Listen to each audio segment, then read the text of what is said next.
Video games are successful for a number of reasons. Sometimes it's hype, sometimes it's launching with a new console, but every now and then games are just successful because they're really, really good. And the new God of War is exactly that.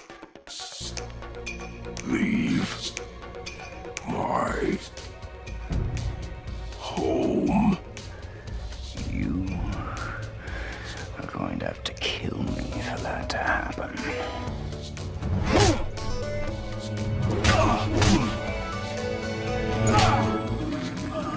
I warned you. Finally. It's been so well received that it sold 3 million copies in the first 3 days of its release. For context, those sales are Halo 4-sized numbers, something Sony has been dreaming of ever since releasing their latest console. And God of War is a masterpiece. The graphics are phenomenal, the storytelling is fresh and engaging, the world is vibrant, oozing lore and gods and Norse mythology, and you can play the game start to finish without a single cut. It's a technological and artistic marvel. And then there's also the axe, the goddamn Leviathan axe, which you throw, and then when you press that triangle key, it comes back to you, and you get this satisfying thwomp. The controller does this haptic little vibration when you catch the axe, and the controller buzzes a bit. It is one of the most singularly satisfying mechanisms I've ever seen in a video game. I could listen to that sound all day. It never gets old. But more than all of its components, God of War creates an interesting whole that's fun, sad, tragic, and compelling. The inclusion of Atreus and the way Kratos must learn to be a father, as well as reconciling his godhood and parenthood, makes for great character arcs that feel both organic and exciting. But for all of that, God of War has one glaring flaw. One big, awful dint in its otherwise perfect construction. And this flaw comes from the franchise's history. Before we get to the game's only real failure, we need to understand the building blocks of how God of War introduces its player to loops. And in this case, we're talking about gameplay loops. The game functions like this. You walk from point to point and you encounter two things, an enemy or a puzzle. If it's a puzzle, you use your toolkit of climbing, throwing the axe, or Atreus as arrows to progress. And then later on, some other nuanced stuff, but that's pretty much it. The puzzles grow in depth as Atreus gains access to new arrows, and almost every path in the game takes a simple puzzle and then continues to build on it, exploring its complexity, meaning by the end of a level, you have a much stronger grasp of a mechanic. The other option for interaction is combat. At the start of the game, you're given two ways to deal out damage, your fists or the Leviathan axe. The axe does permafrost and does a lot more DPS than your fists. Conversely, your fists deal more blunt damage and drive up an enemy's stun meter. When the stun meter is full, you click in a stick and rip them in half with an instant kill. The two weapons complement each other well, tied together by the retractable shield and the axe throw. There's few things more satisfying than throwing the axe into an enemy and then sprinting up and smashing them to pieces. As you upgrade Kratos with new combat moves, the options in how you use both weapons deepens, and their interplay together deepens as well. In this way, the game continually asks you to use these weapons in different ways to keep combat fresh and interesting. Some enemies need projectiles thrown at them, or they're only susceptible during certain moves, which keeps you on your toes, and even on regular difficulties, there's a genuine challenge even to the smallest encounters. That is except for one really long level with really frustrating bug enemies. Seriously, anytime these guys show up, they ruin the flow of combat. They're just not a very good addition. But it's fine, because you can work around them, they're just not very fun to fight. And throughout the rest of the game, good enough players will find themselves getting creative during every encounter. But then, about a third of the way into the game, Atreus gets sick, and Kratos must go to hell. For plot reasons, which I never really explained, the witch tells Kratos his axe ice won't work in hell. And at this point, you've spent the whole game fighting ice enemies with your fists, so it seems odd that you couldn't just do that, but the plot demands this isn't the case. So the witch tells you the axe just won't do, so Kratos, with apparently no other weapons available in the entire of Norse mythology, sails back home in what is one of the most beautiful, brave moments in video games. You sit in a boat in silence as Kratos contemplates his past demons. I've seen a lot of criticism of this moment by Let's Players because they don't really have the attention span for this kind of silence. And nothing really happens, you just kind of wallow in Kratos' misery with him. But if you're engaged on the same emotional level I was by this moment, you just kind of sit there with Kratos and think about his journey so far, wonder what's next, and try to work out just what Kratos is willing to do to save his son. Then you go back home, pull the rug off the floor, and uncover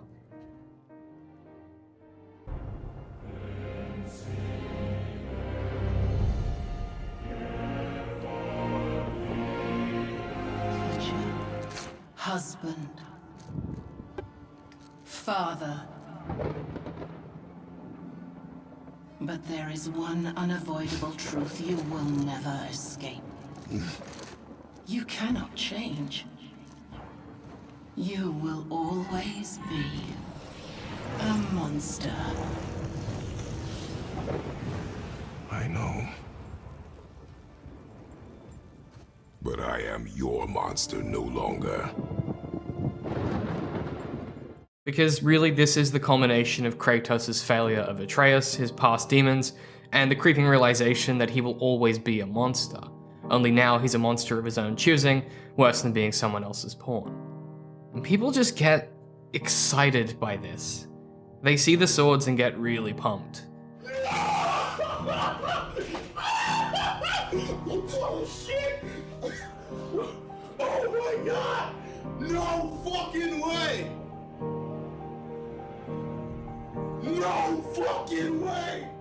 Which isn't the game's fault. Bringing back an iconic weapon like this should get your heart racing, but it's fairly clear that the game isn't trying to get you into this moment. You're supposed to reflect and actually acknowledge that this is a dark thing that Kratos is doing. Though the real problem starts when you push R1 and use the swords. The blades are insanely powerful. For contrast, before you pick up the blades, you fight a number of blue guys. Then you get the blades and fight pretty much the same wave of blue guys. It's an easy way to see the difference, and the game does this to let you know how good the blades are. The first fight is slow and lurching, and old Kratos slogging his way through the baddies. The second fight is Kratos ripping through enemies like a hot pair of swords through Iceman. It's a great feeling, and even though Kratos is a bit slower and heavier than he used to be, in a sick way it feels kind of like waking Kratos up by giving him the blades. Then you go through hell, get the thing, rip a heart out, save the kid, tell him he's a god, and go back to your journey. And you just sort of keep the blades. In theory, it's a cool addition to your arsenal. Killing ice enemies becomes easier, and you just generally have more options. But here's the thing. The Chaos Blades are bad in the rest of the game. They make zoning enemies easy, but they also break one of the game's most basic principles and loops. Let me explain it by jumping back to the axes and fists that we talked about earlier. Typically, when you start combat, you'll pull out the axe. Throwing the axe is always a trade-off because even if you recall it quickly, you need to divert your focus to hitting triangle and waiting for the axe to return, or even just angling the right direction. Or you can use the axe to freeze an enemy, leaving you with less enemies to deal with, but also no axe to deal heavy damage. And because the axe does damage on its path back to you, there's also strategic timing involved with how and when you recall the axe. Ultimately, every decision you make with the axe has benefits and trade-offs. Sometimes knowing the right way to throw the axe is the difference between beating an encounter or being horribly mean. The swords, however, don't work like this. You can't throw the swords. You can throw out a line, then haul enemies in that are close by. Or you can swing the chain in a wide arc to zone enemies. The problem is, in the heat of combat, there's no real way to know how far you can throw the chain. The reticle changes, but there's never really time to make this decision as you're fighting. The light attacks are very circular, removing the basic decision-making the axe and fists require to be interesting. By making the weapons represent the chaos they're named after, the game takes away any sense of real control when fighting with them. Which is cool in theory, because it's like old Kratos, but it feels bad to play. By keeping the blade's range ambiguous, coupled with the lack of decision-making involved with the light attacks, the outcome is a weapon that feels less like a tool to be used in specific situations, and more like a bland coverall that never feels appropriate or inappropriate to use. Which sucks, because the heavy attack is actually pretty cool, and you can do a single lane of damage, something the rest of the game could really have played a lot with. But ultimately, because of these flaws, after the hell section, the swords are just boring to use.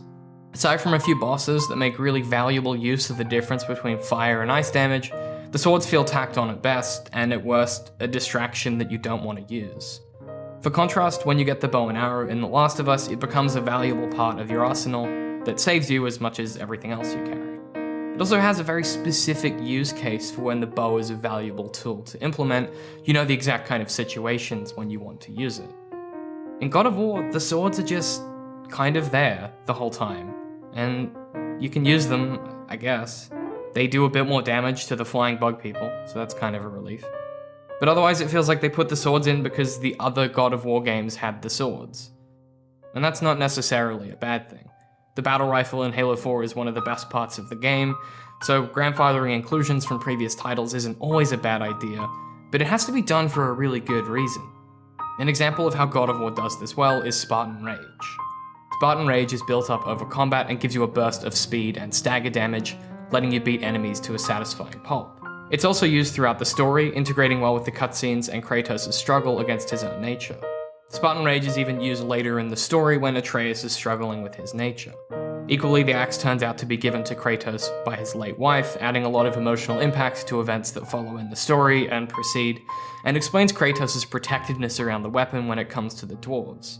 It also adds a lot of depth to his character that you don't quite see coming. Conversely, the swords exist from Kratos' old life and are used as an emotional pivot point in the story. It's effectively Kratos reaching back to the monster he used to be in order to save his son, repurposing his demons for a good use. After their initial impact on the story though, the swords aren't really used again in the narrative like the axe or the shield or the Spartan Rage. They just exist as a tool, and it makes me wonder whether or not they made it into the original idea for the game. Or potentially if the studio decided to put them in because they were in the other games. Corey, with his original pitch for the new God of War game, he always pictured him with this axe. That's really the only note we had is that, okay, he's gonna have an axe. And basically with that, we had to decide, well, what can be special about this axe? Whatever the case, the outcome of their inclusion is a cool pair of swords that hang on Kratos' back for most of the time when you play the game. And it sucks because the rest of the title is so nuanced and delicate and dynamic.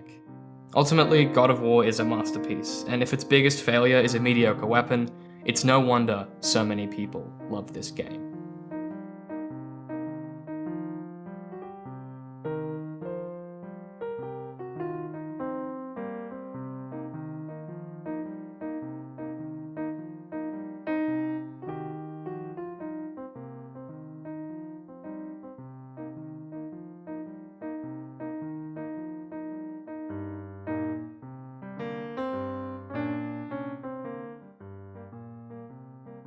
The antagonist is me, David McNeil. We are edited and produced by Digital and Creative Media Works. Head to patreon.com/DCMworks to support us. And if you are a Patreon, you can currently get access to an exclusive Patreon-only video essay about Spider-Man Homecoming, so you can check that out now. Links to all of that stuff in the show notes, and I'd love to hear what you think of God of War in the comments section and the inclusion of the swords.